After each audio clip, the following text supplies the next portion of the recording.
Please like and subscribe. Today, LaResse Harvey will be speaking about her book, Button's Journey. She will also be talking about the being in the Hall of the Great Eight. And she is also the founder of Once Incarcerated. And she is a warrior, a strong woman, and a beautiful woman. And I am really happy to have her today. I hope everybody enjoys and gets something out of the So, conversation. hi, welcome to Inside of New England's Therapeutic Talk. I'm Candace, and I am here with a guest speaker today. Would you like to introduce yourself? Hi, I'm LaResse Harvey. I am one of the Hall of Change Grade 8. I am also the author of Button's Journey, my first 2 years living with PTSD, and Button's Journey, my spiritual foundation, Praise. I also am the co-founder and co-director of Once Incarcerated, Once In. It's for and by formerly incarcerated people only and their families. If you are criminally just or if you are justice involved, that's fine. There's a lot of groups for that, but we are FIP only, youth and adults, male and female, and we have Once Incarcerated anonymous meetings on Tuesday nights from 6 p.m. to 7 p.m. and on Saturday mornings from 11 a.m. to noon. Aw. So, did you want to talk about your book that you wrote? Um, would you like to share? So I've been an organizer advocate for criminal justice for some time, and in 2015, um, the organization I work for, a Better Way Foundation, we were not going to get funded anymore for all the groundwork we did around drug policy and criminal justice, prison pardon reform. And so I had to go look for another job. I was offered a job in California and at A New Way of Life. And when I moved there in March, I still had legislation in Connecticut. And while in Connecticut, the leadership that was trained on advocacy and grassroots lobbying still took on those issues, and I still was able to do, recording the lobbying. I was still able to send in and testify, things like that. But they had the helm because that's what I do. I'm an expert, community leadership, grassroots lobbying and organizing.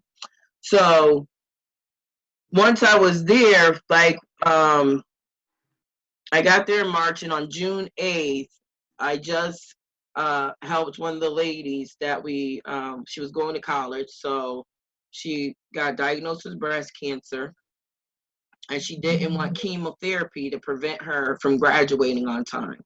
So we reached out to some folks, a computer company, and an internet service, mobile internet service. At the time, it was only Verizon, so I'm going to say Verizon. And they donated 2 years of free internet. Somebody gave her a laptop and book, paid for her tuition for those 2 years, all her expenses, and a family adopted her and picked her up and dropped her off from chemo and was like there, to aid her and things like that. And after we took pictures, I started having an anxiety attack. When I went, to my apartment, this guy I was dating at the time, no longer dating, um, he met me at my house, and then I started having these seizures, like really, really bad. Like I was like shaking so hard, I lifted myself off of the couch. So we went to the emergency room. The emergency room said I had a urinary infection and that could cause seizures. I heard of that in elderly, but not young people. And so they dismissed it. Hours later, I had another one, and I went to a different hospital, and they were telling me that I was having an anxiety attack, and they think I was having psychosomatic seizures, and then they start giving me these drugs. So fast forward to September, I go to a mental health facility in California, and we go through the check-in, and immediately I was diagnosed with post-traumatic stress disorder, depression, suicidal ideations, and anxiety disorder with psychosomatic seizures. And as we begin to unfold, like a lot of my life's trauma, I suppressed a lot of things. It wasn't that I was in denial about them. I just felt like, okay, it happened. What am I going to do to make sure it doesn't happen again? Or what am I going to do to better myself, so I'm not in that situation? Or, and, earlier in life, I had low self esteem. So it was more or less like, I deserve this. Like, I was raped 8 times in my life, and I was gangbang raped at 13 at Central Connecticut State University in Beecher 3. Oh my gosh. Yeah, so it was like I thought I had raped me on my tattoo on my forehead, and I talk about that in my book. So because of this experience, and then I had a nervous breakdown December 11th, and I was attached to this abusive guy who seemed to be nice at first, like a superhero. I had the superhero syndrome. I don't know if that's a real syndrome, but I'm naming it because it's that when you're in distress and you have low self-esteem, and then somebody comes in who likes you, which is usually a predator, and they help you, and then you like trust them, and then you're there, you think you're so in love with them, but really they've been gaslighting you the whole time, and you're attached to them, and then one day you wake up and realize this person doesn't even care about me. So from December until May, I was with this guy, and again, all of this because of what happened on June 8th. It's like, how does a mental health, like how does PTSD disrupt the life? How does anxiety disrupt the life? How does depression upset a life? And I was making $55,000 a year, and now I'm on Social Security disability. I was self-sufficient, and so I'm with this guy. After the nervous breakdown, I was living in rat and roach infested places.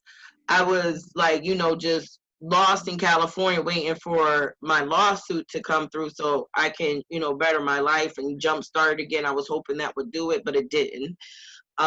This guy I tried to kill myself March 17, 2016. And I was in a coma for 3 days. The guy never called the ambulance. He never called anyone.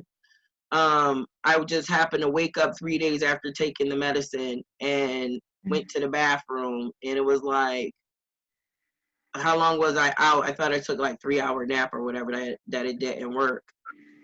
He jumped up all, oh my God, I couldn't believe it. I just kept checking to make sure you were breathing. He was scared to call the ambulance. I thought that was weird. Then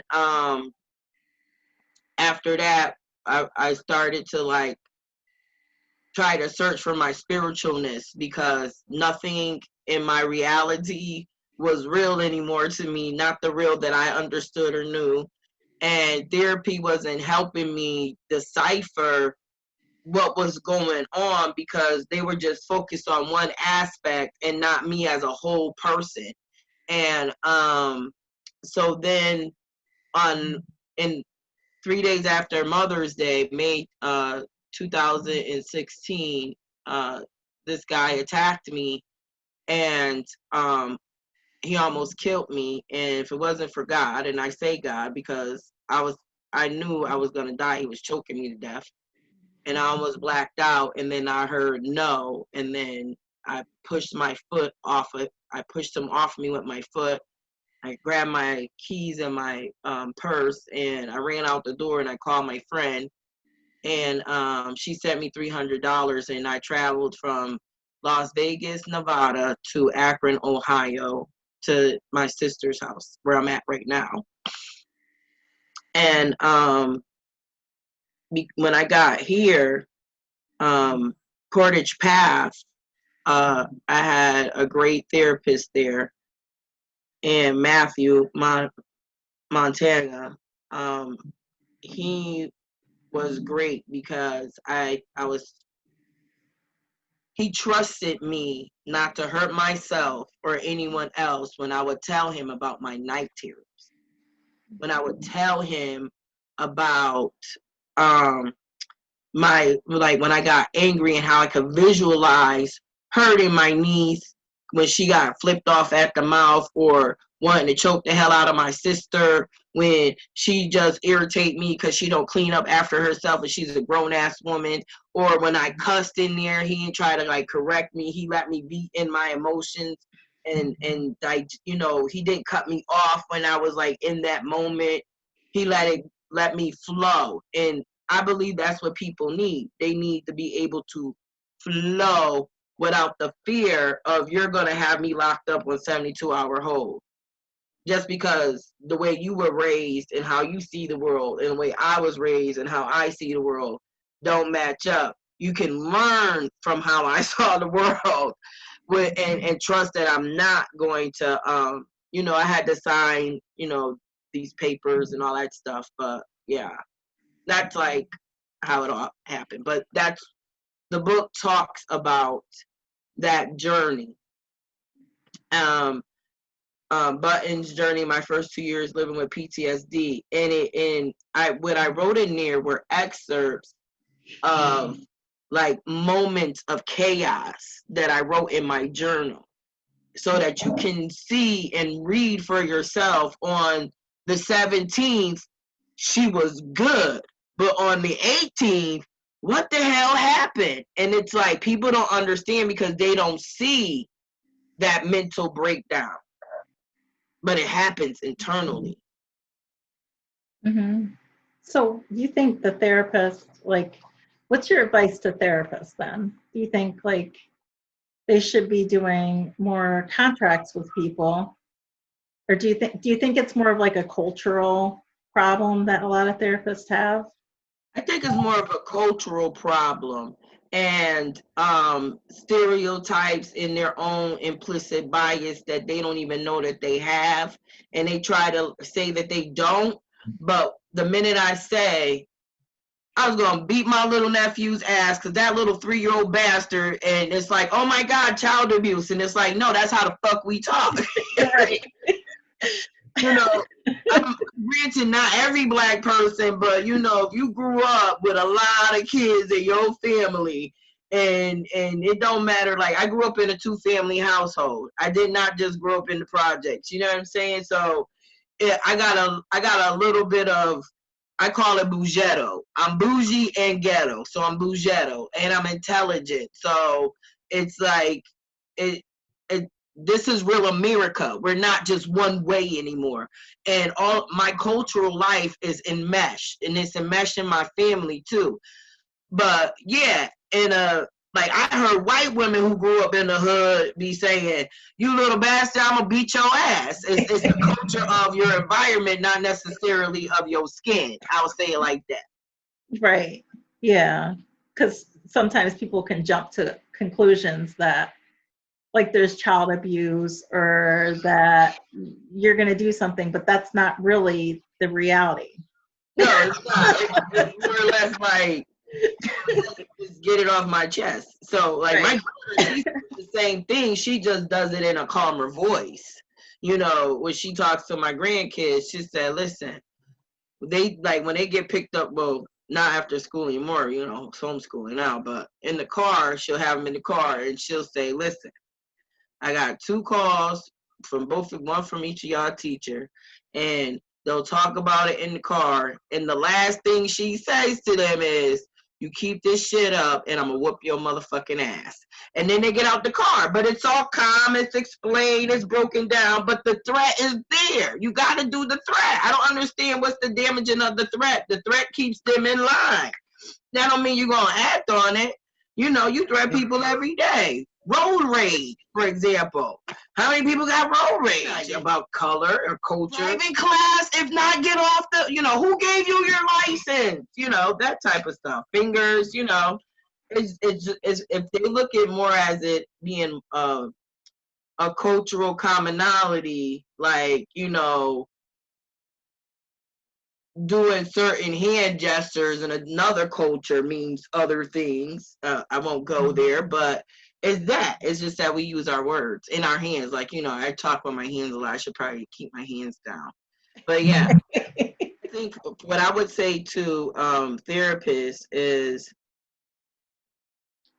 you're there to guide them to discover themselves. You're not there to tell them how you want them to be. You're there to support who they need to be. Because I went through phases of what I needed to be for myself, and in therapy. And like, I have a great therapist now, Sherry, and at behavioral health, Liberty Behavioral Health in New Britain. And because I need to be something else, she's that different style therapist. So sometimes it's better for you if you're not evolving, if you're still saying the same stuff, then you need a different therapist.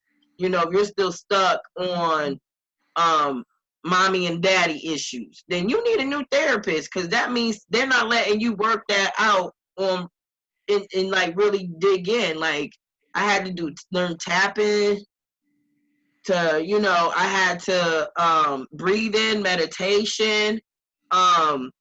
I had to, like, I even got a breathing technique that I learned to help with anxiety, to help with even when you feel depressed. It's in the book, the 5 breath meditation breathing technique. I talk about my spirituality in the book. That's how I rebuild myself. The buttons journey symbol is a solid dot in the center, which stands for self-love. The triangle, the bottom of the triangle, is the foundation, which is my spirituality. And with that, you can love, which is the first side. You can love yourself and others even more when you have a strong spiritual foundation with self-love. And then what I realized and found is that with that, you have freedom, because you genuinely don't care what people think about you, because you're not taking on social norms. You're not taking on, what people say is you're supposed to behave. As long as you're not hurting yourself and others. Let's get that correct, because I'm not talking about being rude and disrespectful. I'm talking about being your authentic self, and while you're being that, considering your actions, your words, and how it has a ripple effect on the earth and those around you. That's what I'm talking about. And just the acceptance of yourself. Yes. Yeah. But that's definitely, let a person flow, and know the difference between culture and an actual threat. The only way to do that is if you care about your patient. I'm not saying take your job home. I'm saying care about that person when they're in your face. Be open.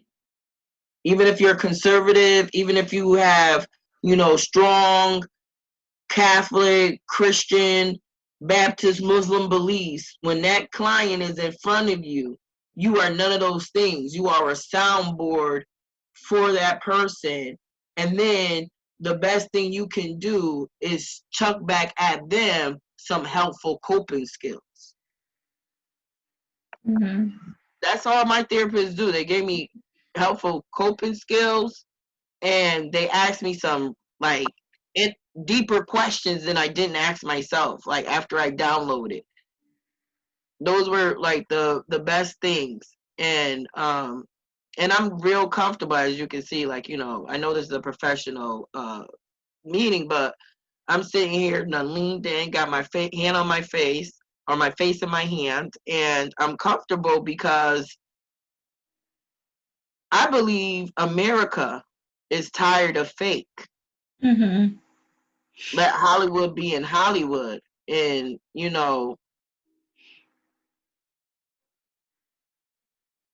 just let Hollywood be Hollywood, because COVID-19 is real. Right. Yeah. The only people that surviving this are formerly incarcerated people and their families, because they know what a lockdown feel like. So yeah, that's like when you like that's why we started Once in Anonymous, because my co-founder Tracy Bernardi was one of my best friends while I was in jail. We did jail time together, and when she came home, and I one of the founding founders of Phoenix Association, which is a group of formerly incarcerated people who go in and talk to DOC and things like that. We're starting to talk to judges and prosecutors and stuff, but we tell them about our experience, what worked, what didn't work, and all that stuff. And that's how one of the ways that I was able to pass different policies was because of that group, as well as the groundwork and working with Clean Slate Committee and other organizations like Blue Hill Civic Association with Janice Fleming, who is now Voices of Women of Color. Not Blue Hill Civic Association, Janice Fleming is now with Voices of Women of Color. And I helped with that. We sat and talked about that. But what I'm saying is, like, all those things, and even when I talk, I put it all together because it all belongs together. Right. We are all each other's keeper, and whatever one of us do, I don't care what your issue is, I don't care what you're passionate about, if you're not looking at everybody else's issues and passions, then we're going to keep separating, and we're never going to become that mighty fist that the United States need to be to defeat COVID or any of our enemies. Right. We are not each other's enemies, is my point. Right. Like, we all have to be together as one on these issues. So what policies did you work on, or did you help get passed? Well, okay, so the first policy I ever passed in my life was a congressional policy called the Children's Act of 1988. And that was when I was a teen mom. I had my daughter at 15. And the Young Parents Program had this advocacy, mentoring to stop teen pregnancy. That was my first experience. And I met Sugar Ray Leonard, who was really, really short in real life. And very exciting. All these, teenagers, teen parents, and and all these people supporting us being able to be teenagers and parents and having that authority to go to the doctors and all that stuff with our kids. So that was great. It's important. 30-something years later, though, you got kids using it to like call 911 on their parents and act stupid and feel like, they so independent. So sorry, America. But I needed it at the time. We probably need to revamp that. The other things that I did was the most significant bill that I worked on, and I did it from the ground up, was Be in the Box, removing the question, have you ever been convicted of a felony? And a part of that story is in my book too, but yes. And what we did was we went to a Drug Policy Alliance conference. We were getting funded by them when I worked for a Better Way Foundation. And it was in New Orleans, and I met Dorsey Nunn, and he did a presentation about it. I didn't know Bridgeport Reentry Roundtable was working on it at the time. I just knew, it was the first time I've heard it. I know people were working on it prior to me hearing it, but this is what I did with it, though. So we took it back to Connecticut, and the group Clean Slate Committee that I worked with, we had youth from Youth Rights Media. We had an HR person who was passionate about helping formerly incarcerated people. We had a researcher, Sarah Diamond from Diamond Researching. We had a former CO. We had a wife of a CO and mother of a police officer. She was 2 in 1.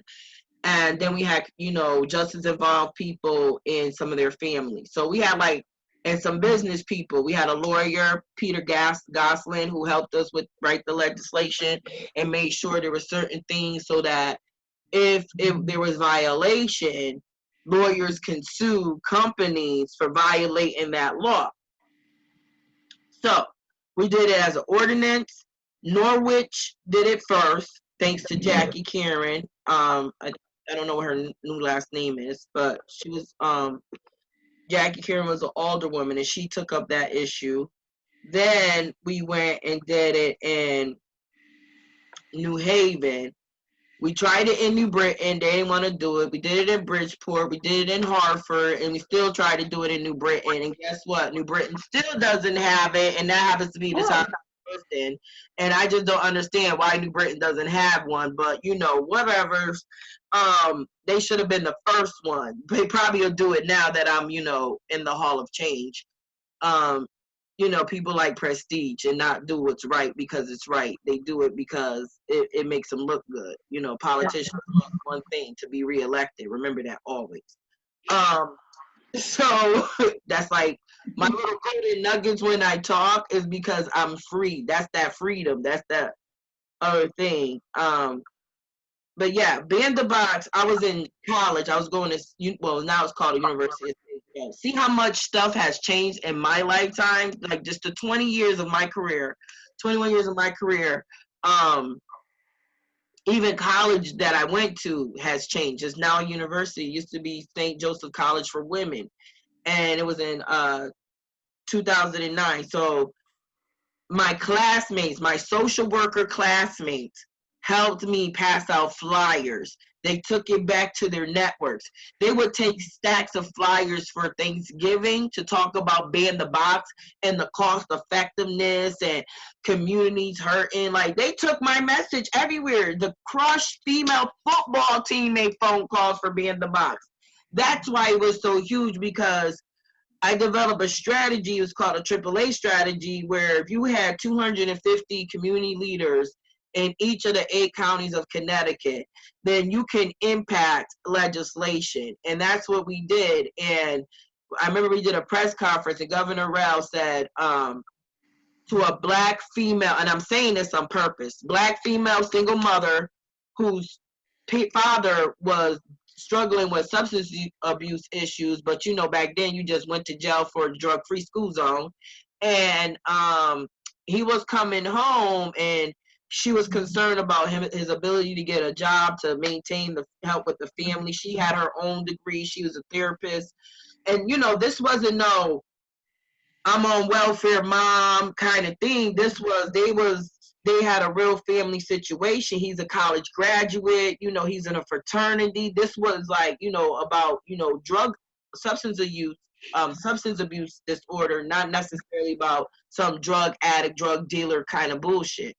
But because he was Black and he was male and he lived in North End of Hartford, he got hit, and he's at the end of his bed, and we doing Ban the Box, and this Tiffany, she was like, you know, really concerned, and Rel looked her in her eyes and was like, if you make it to my desk, I'll sign it.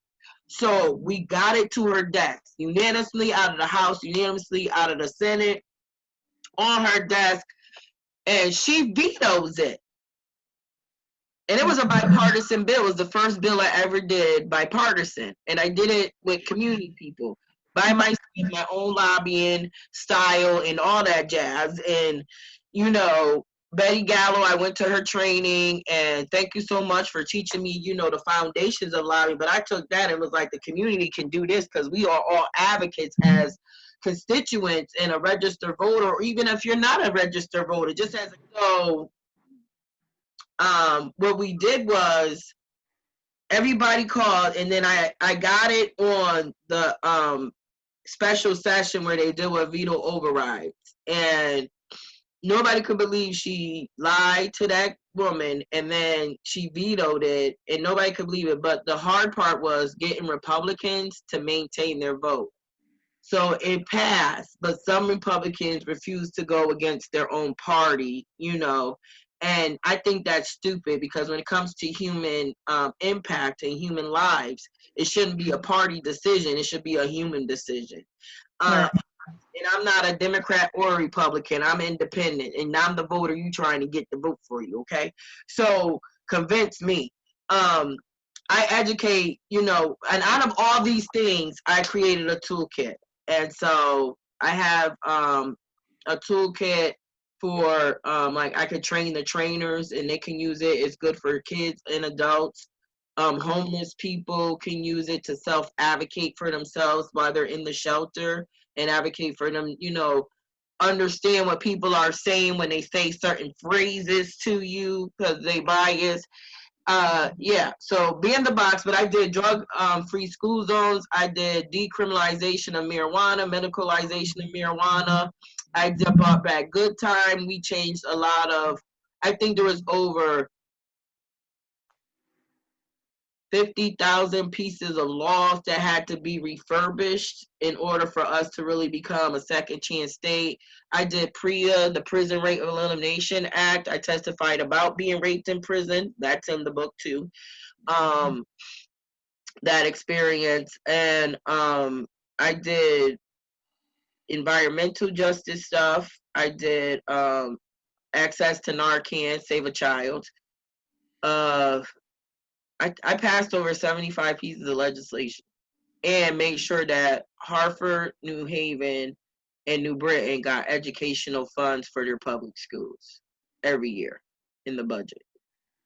And I changed the mission statement for DOC and did the DOC community commission. Like, there's a community committee that's supposed to the oversight committee for DOC, and the sentencing commission. All that stuff came from a Better Way Foundation, and I was the lead policy person on it. So yeah, I did a lot of stuff. A lot.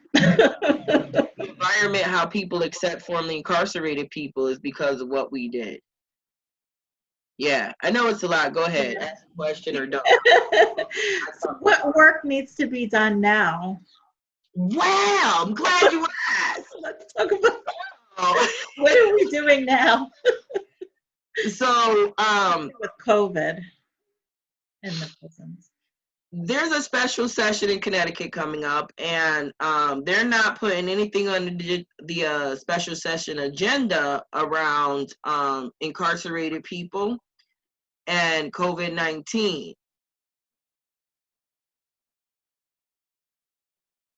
My understanding is that the government has issued this public health warning, right?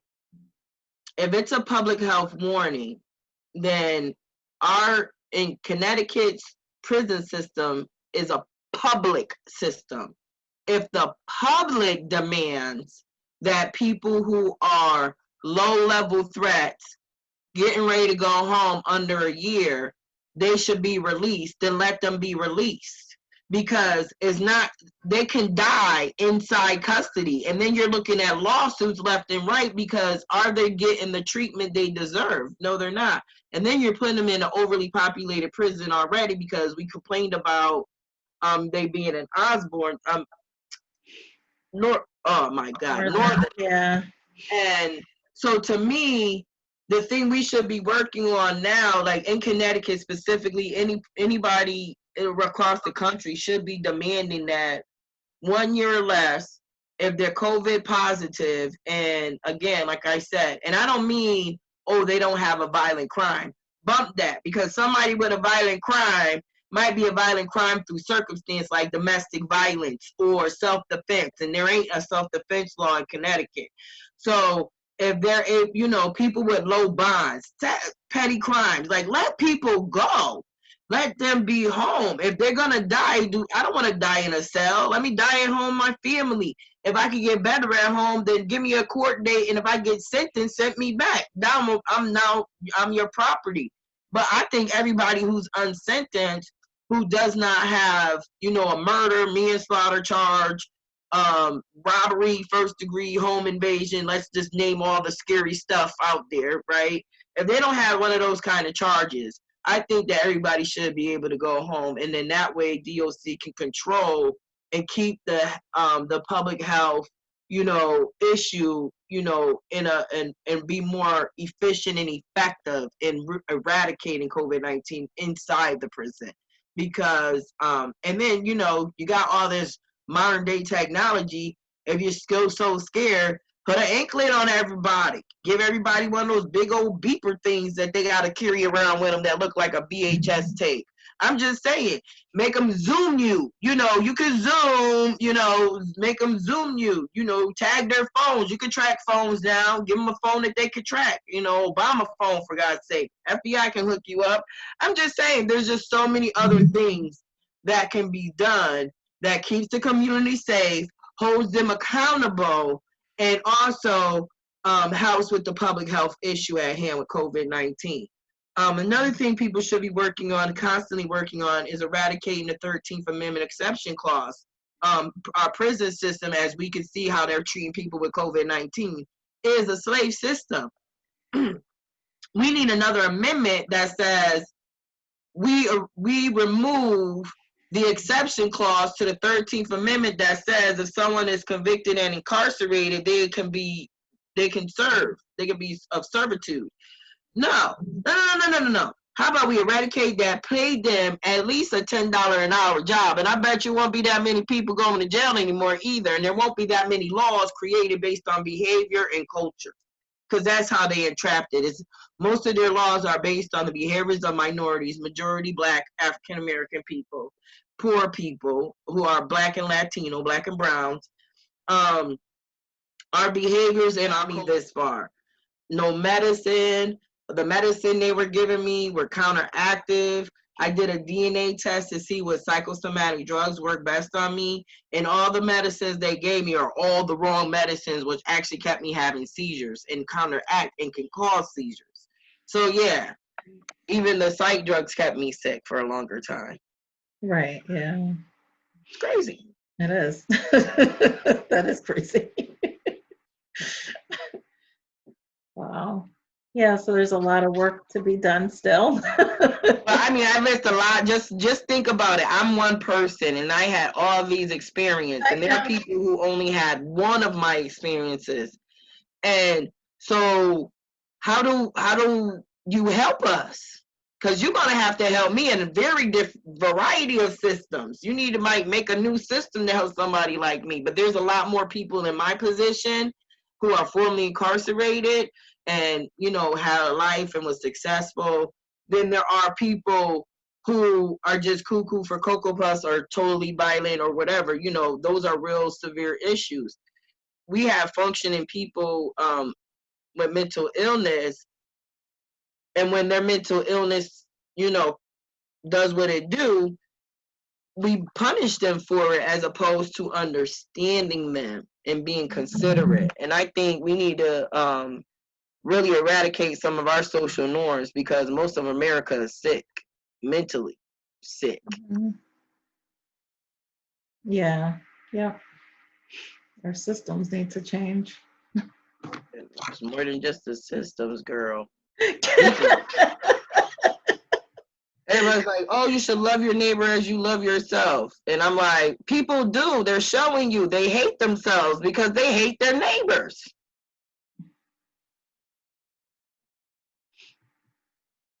You ever been around somebody that's loving? Do you feel like, they're gonna do something and indirectly hurt you? Are they gonna do something that in some way minimizes your freedom to live in America the way you choose to? No. Nobody that loves you does that, right? Yeah. But people who hate you do all of that and then some. Mm-hmm. And hate, I'm saying it, yep, it's a strong word, but here's what hate looks like. It looks like jealousy, it looks like envy, it looks like pettiness, it looks like destructive behavior, it looks like animosity, it looks like implicit bias, it looks like stereotypes you buy into. All those things are come from a negative part of your heart. When you love yourself and value yourself genuinely, not superficially, thinking you need all the extravagance of the world. When you really do that, then you really love your neighbor as you love yourself because you accept your neighbor as they are and you don't expect them to be who you are or what you would do. Mm-hmm. Yeah, people don't love each other enough. For No, sure. that's why my hair is green. It's the heart color. It means love. God gave me that. Oh, It means new beginnings. My lips is red. My eyes is red. My lips is green. My eyes is green. My eyelashes is green. My hair is green. My clothes is green. I always wear green. It's either camouflage. I wear green. Everything I got green in it. Believe that. My bedspread is green. My curtains is green. My sister and them, they know if they just buy me something green, I'm gonna be content. And I love gummies, so she bought me a bag of green gummies. You know what I'm saying? green gummies.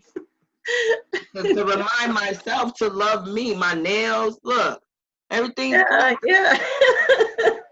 Everything's green because to remind myself, stay in the heart, stay in the love. Even when people act up, I still get mad. Don't get me wrong. I ain't about no peace, love, and hair grease. I'm real. You know, I still get pissed off. I still will, you know, but I be trying to woosah and remember come from love and acceptance and consideration. Not everybody is strong enough or even have the fortitude or even know how to rise up, create something new within themselves to believe in themselves again. Because I was in a very dark place. I was suicidal for 4 days. My sister and my friend Mo kept me on the phone for 4 days. If I wasn't sleeping, I was talking to them. So I wouldn't kill myself. Like there's and a lot of my suicidal allegations happened while I was doing advocacy and making change, which was, you know, kind of weird, right? Because I had a hole. I had a hole in my soul. I didn't accept myself. I wanted to be what people told me I should have been, as opposed to just being my fabulous self, you know, because, you know, everybody is fabulous. And if you're not fabulous to you, how is the world supposed to know to treat you like you fabulous? Right. Yeah. You have to love yourself first. And the most fabulous people that I know is the eccentric, you know, oddball out people. Everybody that look and act like sheep, you just following a regular system of comfortability. Do something. Change the system. Change the way you think about it. Change the way you think about you. What the hell is normal these days? I know. Yeah, nothing's normal. According to my DNA, I'm Nigerian, Cognian, Scottish, Irish, Celt. You know what I mean? I belong to a Celtic tribe clan over in Scotland. I might need to go and claim my castle and my little piece of land over there. I don't know. They can't find another ancestor of the Taylors. Well, I'm one. Hello, I'm right here. You know, like, find out where you come from. It helps. All of this helps. Your history, like, it helps. My ancestor is Shaka Zulu, according to my DNA. The first pharaoh woman is supposed to be my grandparent, mom. You know, like, hey, I come from great stuff, so that would explain why I'm such a warrior for everything. You know? Your strength. Yeah. And, you know, my immediate grandparents were transcenders too. Like my father's father was the first black foreman in the coal mines in Virginia. My grandmother's mother used to shop in my mother's grandmother rather used to shop in Bloomingdale's when black women couldn't shop in there because, you know, they couldn't afford it. Well, my grandfather, he was a hustler. He did everything. He had like 3-4 jobs, and she liked her open toe high heel sandals, and the only place she could get them was Bloomingdale's. So she would go in the servants' entrance, and because she was so light skinned and had long hair, she was able to somewhat pass. And when the white woman would tell her, you know, first they'll treat her nice because they thought she was white with a tan. Mm-hmm. And then when they ask her why she's going through the black entrance, the servant entrance, she'll say, because I'm Negro. And they'll be like, my grandma would tell me that story all the time because she remember it when she was a little girl walking in the store with her, you know, like, because my grandmother was light skinned too and she had long red hair. All right. Weird stuff. Like, black people is like, we are America's melting pot. We're not, there's not that many purebred African Americans in America. No. Yeah. Right. Not with this generation. Look at our millennials are all mixed up. Our generation, well, I'm in my 40. I'm 48, so the generation after me is really mixed up. Like everything that's the human race. You know what I mean? Yeah, you know, like not everything is racism. Some of it is just dumb ignoranceism. How about that? The ignoranceism. I don't know. Put dumb and ignorance together and put an ism on that. And so it's why I'm writing part 2, years 3, 4, and 5. Right now for Button's journey, and as I reflect on my healing process, it's more about the reality of living with knowing I got these little trigger things and understanding those triggers and coping skills for those triggers. Like, you know, my great nephew popped a balloon by me and I almost punched him in the head. Like, that's real. Like, people don't understand those the sound. Yeah. Like, I was like, woo. The other night, the lights went, you know, somebody hit a telephone pole, they were working on the highway or something, the lights went out and it was dark. My neighbor was popping off firecrackers in the back. I thought I was in a shootout, yo. I was like ducking down, like those things. And I was by myself. So nobody, you know, I'm calling. I call my niece. She's having an anxiety attack too. So it's like, okay, we can't talk to each other right now. Why you gonna call me now? So I called Tracy, and that's it. Like, teach people. If you're a therapist, you need to teach people to have a hotline of their support system. Line, a chain, yeah. Yeah. Because I went through my chain, like in 1 minute, I went through 3 people until I got somebody. You know, I'm grateful for the warm lines and stuff, but the warm line ain't gonna make me feel safe. Even though we promote the warm line in that situation wouldn't have made me feel safe because that person wouldn't be able to share that experience with me. You know what I'm saying? It'll be more clinical as opposed to emotional. And I needed an emotional support, not a clinical support. Right? So when I called Tracy, she was like, what happened? Oh my God, you okay, girl? You're like, you need to hear that. Now, hello, thank you for calling Warm Line. This is LaResse. Yes, what's going on? Oh, wow. Okay, let's see what, I got a situation. I don't know what to do. You know, you want another phone? How do I handle it? Yes, I'm here. I'm listening. No, she was there with me like, oh my God, girl. You're like, you need, you know, and I'm their client. But they made me feel okay about being a human. Mm-hmm. And that, I mean, later on, as opposed to pushing their educational process on me, you know, right. Like, people are not textbooks. Yes. Respect that everybody wasn't raised properly. You know, not everybody had elocution classes or etiquette classes. Not even, like, you lucky people say please and thank you still. Yeah. How many kids do you hear tell their parents, please can I have and thank you in the store? And then we got another thing we need to realize too is that a lot of these adults now were crack babies or recovering from crack addiction.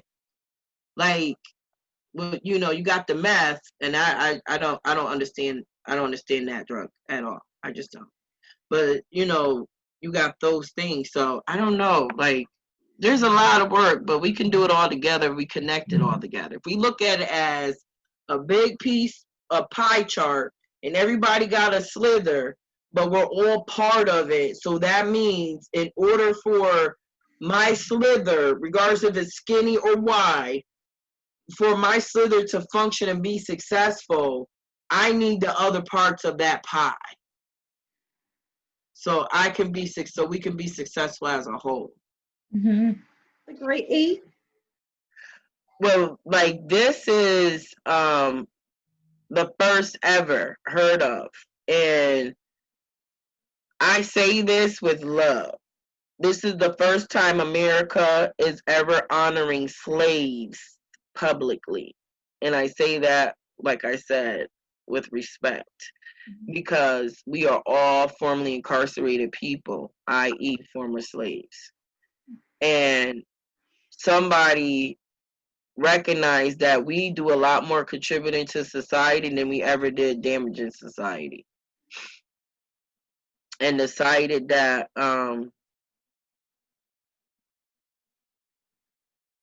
we deserve to be memorialized for the changes we've done. Like,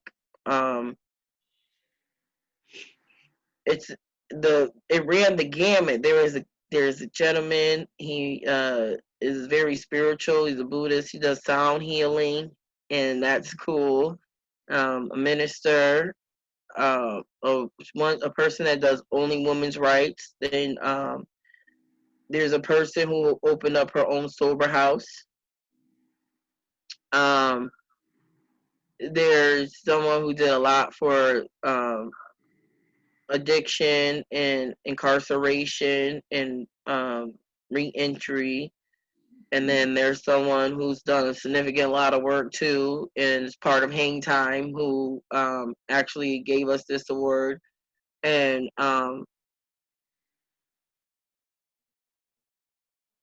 this guy is awesome for he's a Mr. Grady. He's a FBI. He works for the FBI, and he, like, think about that. FBI person decided that it was time that people who committed crimes and changed their lives need to be recognized. And then you got these people who claim they've been working on re-entry for the last 40 years, never even thought about it. That's amazing to me. I told you, I just keep it real. You know, it's a great honor. I'm not trying to downplay it or nothing. I'm saying it's so big. If we start there, then we can understand the impact of what he's changing. He's shifting the culture, which means that all your old stereotypes of what a formerly incarcerated person looked like, the bald-headed black guy with the tattoos and the scars and the muscles in the neck, is about to change. Meaning that's going out the window. Who you see as a threat to society because they have a criminal record is no longer a threat. My crime is manslaughter too, and the only reason why I got it is because in my state, there's no self-defense clause. Had I lived in another state, I would never be an FIP. Some shit is circumstantial. You know, like that's the, you know, some things, like most of the people, their issues was drugs and alcohol. My issue was trauma. I mean, you know, not like just straight up trauma, you know, and we don't even, like, people who have trauma like me, there was a lot of women who domestic, you know, violence, self-defense, you know, things of that nature. We didn't have no drug or alcohol problem, and there was no program for us. Everything is drug and alcohol related, and it's like, what do you do for me? Okay, so I gotta be listening. Not that NA did not help me; it helped me a lot, but it's like I don't, or AA, they both help, but it's like no, I don't have any of those stories. I don't know what it's like for a outside substance to calm me or like make me lose my faculties and everything, my, whatever happens, like, see, I don't know, 'cause I can't talk about it. You know what I'm saying? But I do know what it's like for how trauma can tear you down about your own self-image, can tear you down where, being sexually assaulted from youth all the way up, how you do your relationships, how you become promiscuous, how, you got all these young girls having sex early, and having babies and things like that, how those things can happen because of trauma. But yeah, that, yeah, that's very touchy because there's too many young girls and young boys. You got these young boys, they send in the jail and they get molested, and then they come home with all that anger, and you want them to sit in a classroom and act normal and stuff and be flirting with girls and everything.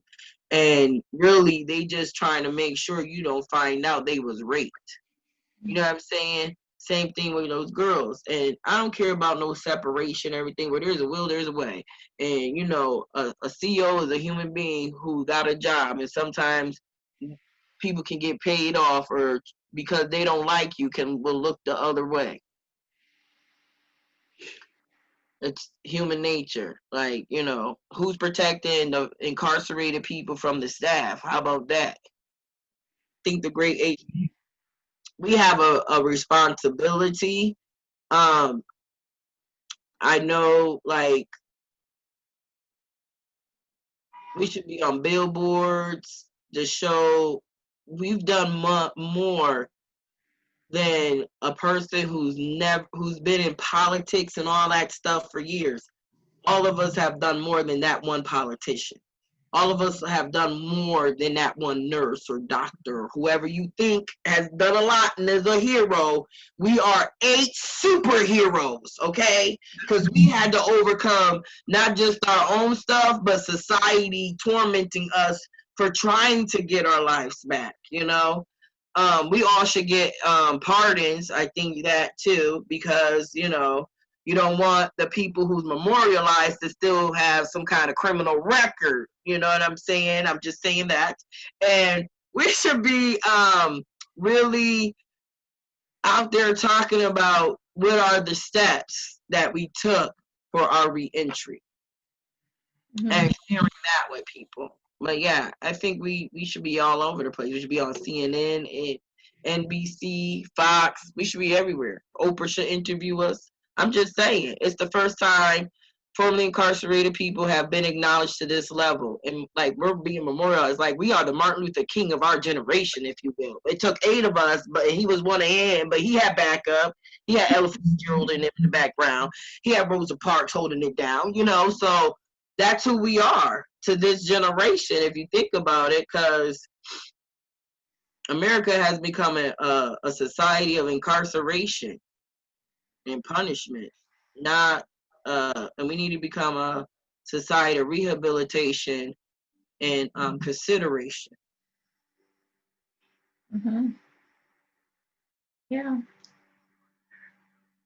Wow. Thank you so much. No, thank you for Entertained. sharing everything, and especially like your personal things. Yeah. Thank you so much. You're welcome. And and if you need anything, let me know for sure.